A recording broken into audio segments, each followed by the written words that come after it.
If you just stop and listen for a second, you can almost feel it. The incredible buzz of economic activity happening all around us every single minute.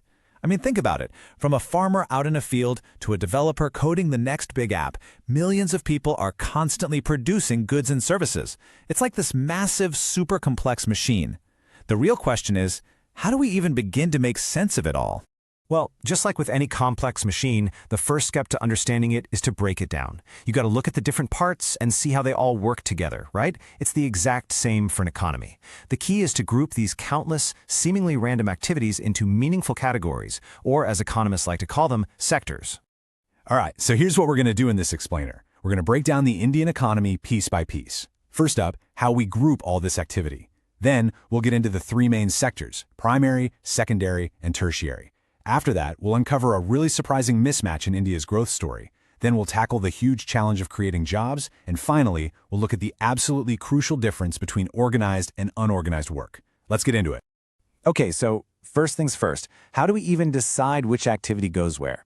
The whole point here is to bring some order to what looks like economic chaos, to create a system that lets us see the big picture.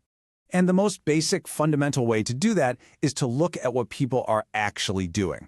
Are they growing things from the earth? Are they making new stuff from those raw materials? Or maybe they're providing a service that helps the other two along.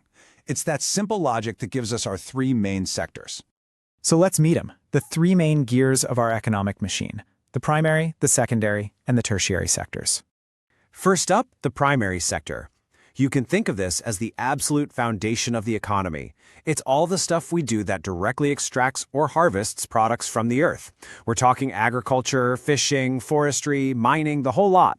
And it's called primary for a good reason. It provides the raw materials, the base, for literally everything else. And here are some perfect examples. On one hand, you've got cotton being harvested from a plant, a totally natural product. And then you see other raw materials like coal and different crops. These are the basic building blocks, the fuel that powers the rest of the economy. All right, on to the next gear in our machine, the secondary sector. This is where all that stuff from the primary sector gets transformed into something new. It's what we usually call the industrial or manufacturing sector. This is where raw materials become finished goods. So, for example, that earth from the primary sector, it gets turned into bricks. That cotton fiber, it's spun into yarn and then woven into cloth. This whole process of transformation, it doesn't matter if it's happening in a massive factory or a tiny workshop at home. That's the heart and soul of the secondary sector. And that brings us to our third and final gear, the tertiary sector. Now this one's a little different. It doesn't produce physical goods. Instead, it produces services. You can think of these services as the essential oil that keeps the other two gears, the primary and secondary, running smoothly. So what are we talking about here?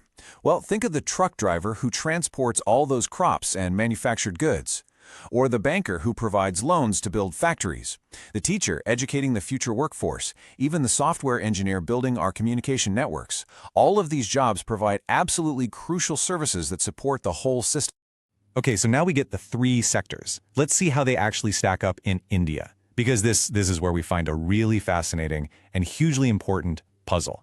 So this chart here shows us the share of each sector in India's gross value added, or GVA. That's basically a way to measure the total value of all the goods and services produced. And just look at the data for 2017-18. The tertiary or service sector is just massive. It's by far the biggest contributor, completely dwarfing the other two when it comes to the economic value it generates. Now, common sense would tell you, if the service sector is making most of the money, it should also be creating most of the jobs, right? That's the pattern we see in most developed economies. But is that what's actually happening in India? The answer, and this is wild, is a big, fat no. This chart right here reveals what we call the Great Indian Mismatch. Check it out. Despite producing the smallest slice of the economic pie, the primary sector, which is mostly agriculture, still employs the largest chunk of the workforce. And it's not even close. To put a number on that for you, in 2017-18, a massive 44% of India's entire workforce was still in the primary sector. That's almost half of every single worker in the country. And all those people, that huge chunk of the workforce, are producing only about 16% of the country's economic value. Just let that sink in for a second. This situation has a name. It's called underemployment, or sometimes you'll hear it called disguised unemployment. What it means is that people aren't technically jobless, but there are way more people doing a task than are actually needed. So yeah, everyone is doing something, but nobody is working to their full potential. Let's make this a bit more real. Imagine a woman named Lakshmi. Her family of 5 all work together on their small plot of land. But here's the thing. The work they're doing could easily be done by just 3 people. So those extra 2 family members, they aren't really adding any more production. They're working, sure, but they're underemployed. And this isn't just a hypothetical story. It's the reality for millions and millions of families. So, the challenge becomes crystal clear, right? How do you move people from this state of low productivity, underemployment in farming, into more productive jobs somewhere else? Let's take a look at what the path forward might be. So how do you create these jobs? Well, there's no single silver bullet. It's got to be a multi-pronged approach. First, the government can invest in rural infrastructure, things like dams, canals, roads, to make farming itself more productive. Second, you provide access to cheap credit so farmers can invest in better seeds and equipment. Third, you promote semi-rural industries like food processing plants or cold storage facilities to create jobs outside of farming but still in those areas. And finally, you have schemes like MGNREGA. That's the Mahatma Gandhi National Rural Employment Guarantee Act, which act as a safety net by guaranteeing a certain number of paid workdays. But look, just creating jobs is only half the battle. The quality of those jobs is every bit as important. And this brings us to another really crucial distinction we have to make: the difference between organized and unorganized work. Let me paint a picture for you. Let's imagine 2 neighbors, Kanta and Kamal. Kanta, she works in the organized sector. She gets a regular salary, has fixed hours, paid leave, a retirement fund, and most importantly, job security. Now, her neighbor Kamal works in the unorganized sector. He's a daily wage laborer. His pay is low, his hours are long and unpredictable, and he has 0 benefits, no paid leave, no job security. He can be told not to come in tomorrow, just like that.